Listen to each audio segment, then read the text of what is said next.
Let me tell you what the ants are doing in South Carolina, then we're going to go to some phone calls. This I thought was fascinating. The ants do something called making ant islands. And they've noticed this, not just scientists, but also just regular people who happen to be trying to get out of the way of these floods. In South Carolina, they were just hammered with floods. 9 dams were breached. 14 people perished in the floods. And people locally there say that these were the worst floods in anyone's memory, even going back to the history books, as far back as they can find records of rain and flooding. This is worse than anything that they've seen before. One of the news people at a local Fox affiliate, Adrian Acosta, noticed that there appeared to be a pile of mud floating on the water. Upon closer inspection, he realized that the mass wasn't mud or dirt. It was actually an ant island. What the ants do when a flood comes is they link their legs and their mouths together. They weave a raft in a process that can take less than 2 minutes, according to National Geographic. This behavior, the article says, is consistent with research done by scientists at Georgia Tech and the University of Lausanne in Switzerland. According to scientists, the ants weave so tightly that water cannot penetrate, allowing the ants to stay afloat for weeks at a time. They also found that the larval stage and the pupae stage, before they become fully formed ants, those have more buoyancy. So they found that the ants just instinctively put these larvae at the bottom as like a flotation device.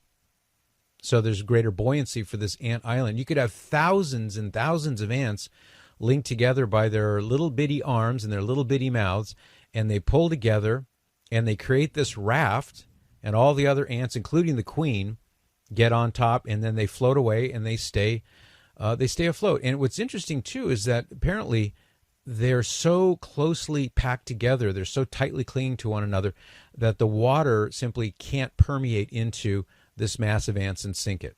And they can float for days and days, as they did in South Carolina. So you may say, okay, that's fascinating, but I don't live in South Carolina. What does that have to do with me? I would say it goes like this. The communion of saints, the doctrine in the Holy Bible about how we are linked together in a real way, even more real, more intimate than we are linked together with our own family members by blood. There is a universal reality of our connection to one another in and through Jesus Christ by virtue of our baptism, such that we have the ability, Christians do, and I'm talking about through the communion of saints, we have the ability to form bonds and to assist one another, especially with the power of prayer, in a way that is unlike anything else that human beings can do for one another.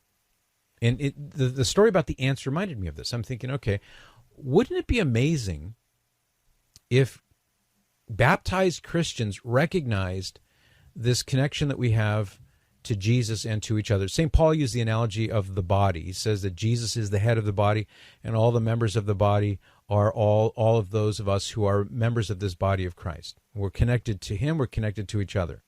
Jesus used the analogy of the vine and the branches. Remember that one? He said, I am the vine and you are the branches. And obviously, if you look at a vine and you look at its branches, it's easy to tell that not only are the branches individually connected to the vine, but they're also connected through the vine to one another. So I'm looking at this ant island and I'm thinking, what if Christians acted like that in the face of the culture's efforts to, I don't know, redefine marriage, for example? What if Christians practiced the biblical doctrine of the communion of saints in such a way that through our prayers and our support for one another, our efforts to help one another, that nothing could overcome the truth, nothing could overcome the light of Jesus in this world? It's just a little thing like that, an ant island, a pile of ants floating around in the swirling waters of the floods of South Carolina. How something like that can point to a truth that actually relates to you and to me. So for me personally, I'm thinking, I want to be more like that. I want to be more like the way those ants are. They're operating on instinct. You and I have supernatural information from divine revelation. It's one thing to help somebody out. It's another thing to realize that in so doing, you're actually very possibly going to change an entire culture for the better. What if the ant island were played out among ourselves in the way that we support each other through prayer, mutual assistance, doing whatever's necessary to help the other person. We could revolutionize our culture, don't you think?